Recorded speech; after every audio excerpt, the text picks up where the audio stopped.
I think that the bigger thing is that we keep firing and wiring those circuits. They become more hardwired. So you have a thought and then the program runs.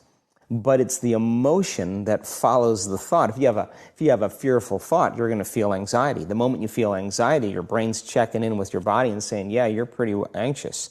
So then you start thinking more corresponding thoughts equal to how you feel. Well, the redundancy of that cycle conditions the body to become the mind. So now, when it comes time to change, a person steps into that river of change and they make a different choice, and all of a sudden, they don't feel the same way. So the body says, well, you've been doing this for 35 years. You're going to just stop suffering and stop feeling guilty and stop feeling shameful, and you're not going to complain or blame or make excuses or feel sorry for yourself. Well, the body's in the unknown. So the body says, I want to return back to familiar territory. So the body starts influencing the mind, and it says, start tomorrow. You're too much like your mother. You'll never change. This isn't going to work for you. This doesn't feel right.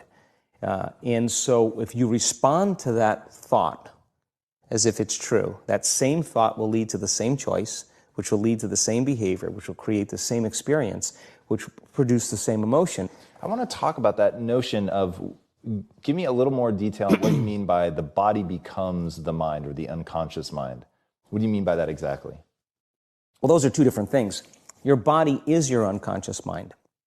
In a sense, if you're sitting down and you start thinking about some future worst-case scenario that you're conjuring up in your mind, and you begin to feel the emotion of that event, your body doesn't know the difference between the event that's taking place in your world, outer world, and what you're creating by emotion or thought alone.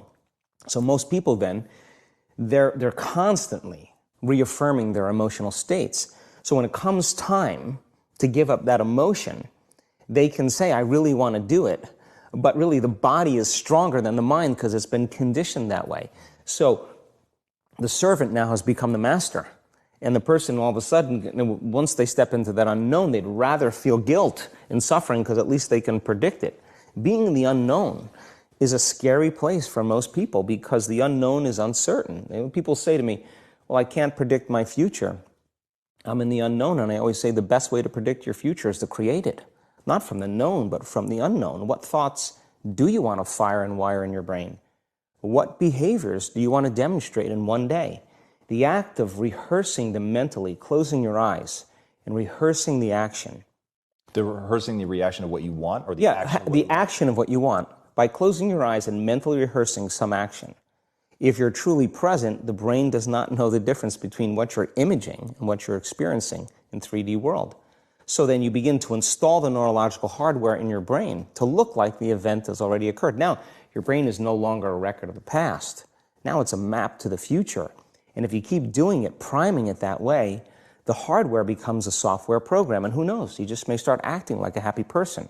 And then I think the hardest part is to teach our body emotionally what the future will feel like ahead of the actual experience.